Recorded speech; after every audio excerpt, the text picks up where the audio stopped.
क्या ईश्वर का अस्तित्व है या नहीं?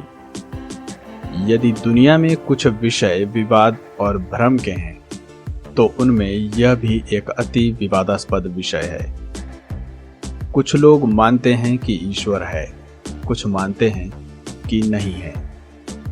मनुष्य द्वारा बनाए गए सभी धर्मों में, सभी समाजों में ईश्वर, गॉड, अल्लाह के अस्तित्व को स्वीकार किया गया है, जिसने पृथ्वी, आकाश, समुद्र, सभी जीव, निर्जीव प्राणी, वनस्पतियों की रचना की है।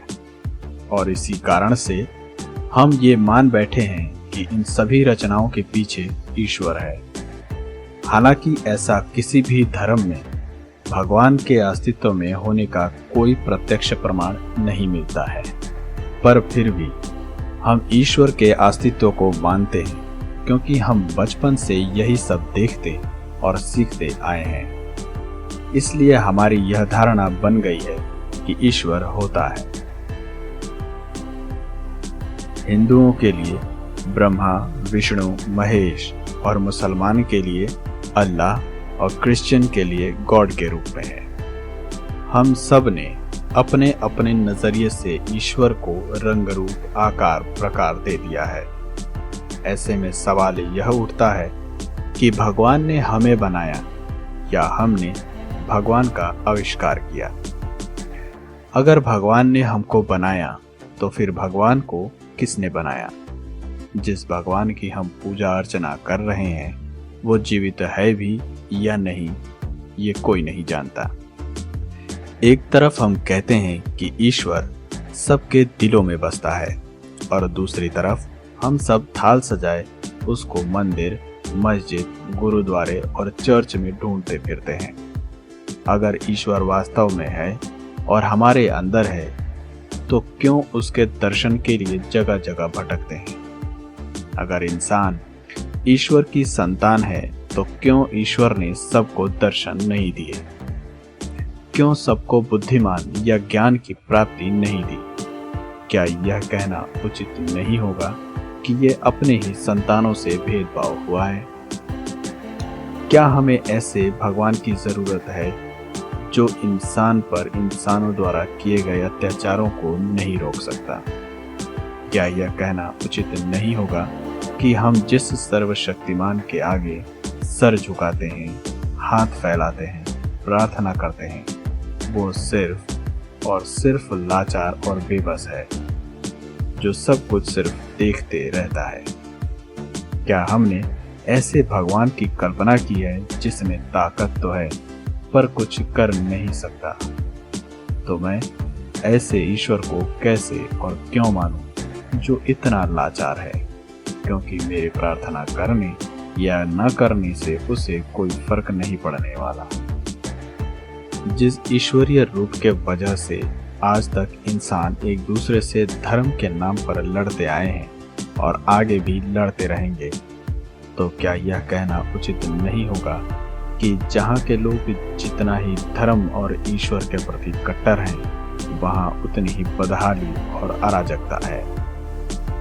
यह बात हमें क्यों समझ नहीं आती है कि जो हमें दिखाई ही नहीं देता है या जो काल्पनिक है और उसके अस्तित्व के बारे में कुछ भी नहीं पता, अर्थात भगवान, के लिए हम लोग उनको मार रहे हैं जिनका अस्तित्व है। जब मैं लोगों को अपने अपने ईश्वर के नाम पर लड़ते देखता हूँ, तब यह विचार आता है कि क्या सच में ईश्वर है?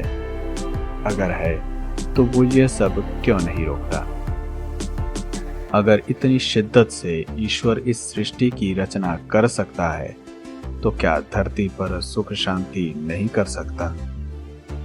खैर, अगर यह मान भी लिया जाए कि इस सृष्टि की रचना ईश्वर ने की है, तो यह सवाल उठना भी लाजमी है कि ईश्वर को किसने बनाया और ईश्वर कहाँ से आया? क्या इस सवाल का कोई सटीक जवाब है? शायद नहीं। अगर विशालकाय तारों से लेकर सूक्ष्म जीवाणु तक सबका अंत निश्चित है, तो प्रकृति के रचयिता का इन सब को बनाने के पीछे क्या उद्देश्य है? क्या इस सवाल का कोई सटीक जवाब है? शायद नहीं। अब आइए जानते हैं विज्ञान क्या कहता है ईश्वर के बारे में। विज्ञान का मतलब है विधिवत व्यवस्थित ज्ञान, यानी सिस्टमैटिक नॉलेज। विज्ञान में वही सिद्धांत माने जाते हैं जिन्हें सिद्ध किए जा सके। जो सिद्धांत आगे चलकर गलत पाए जाते हैं उन्हें वैज्ञानिक दृष्टि से गलत माना जाता है। वैज्ञानिक अनुसंधान एक निरंतर चलने वाली प्रक्रिया है।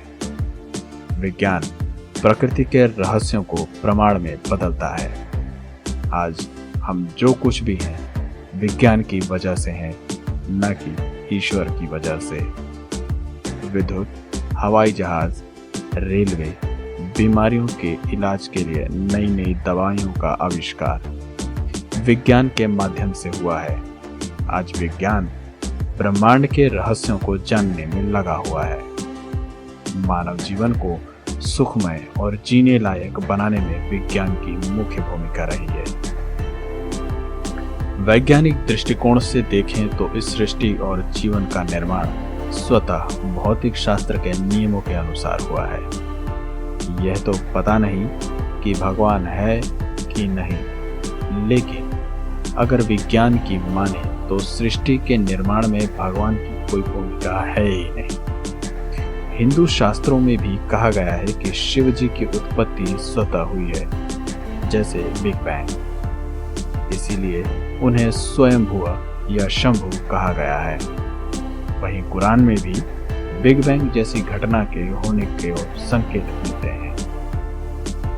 इसका मतलब यह हुआ कि सेल्फ क्रिएशन का यह सिद्धांत हमारे यहाँ पहले से मौजूद है। तो क्या यह सिद्धांत विज्ञान के भौतिक शास्त्र के नियमों से मेल नहीं खाता है? कई लोगों के मन में यह भी सवाल आ सकता है कि अगर ईश्वर है ही नहीं तो इस अनंत ब्रह्मांड को कौन चला रहा है? अगर सारी वस्तुएं ब्रह्मांड में स्थित हैं तो ब्रह्मांड खुद किस में स्थित है? कई ऐसे अनसुलझे रहस्य हैं जिनका जवाब अभी विज्ञान के पास नहीं है। तो क्या इसका ये मतलब है कि इसके पीछे ईश्वर है? जी नहीं।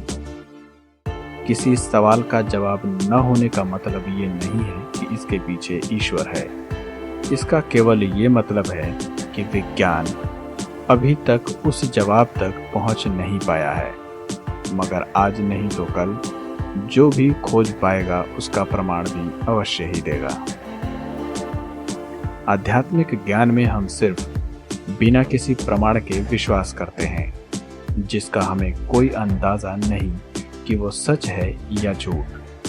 हम सिर्फ मान लेते हैं। हर पल प्रकृति अद्भुत रचनाएं करती रहती है और मनुष्य भी अपनी सुविधा के लिए नित्य नए आविष्कार करता चला आ रहा है। पर इन दोनों के बीच एक झूठ भी पलता रहता है, और वो ये कि मनुष्य की समझ से परे कई परलौकिक बातें जिसे वो समझ नहीं पाता उसे ईश्वर से जोड़ देते हैं। आज हम मंगल ग्रह पर यान भेज रहे हैं, लेकिन मांगलिक दोष से हमारा पीछा नहीं छूट रहा। हम मंगल पर जा सकते हैं, ये आस्था और विश्वास है, और बिना जाने मंगल हम पर कोई असर करता है, ये अंधविश्वास है। ऐसे ही जाने कितने मन्नतों के धागे नारियल आप बांधते और तोड़ते रहे हैं। चूंकि ईश्वर है कि नहीं इस बारे में कोई प्रमाण उपलब्ध नहीं है, और न तो इसको प्रमाणित या गलत सिद्ध किया जा सकता है।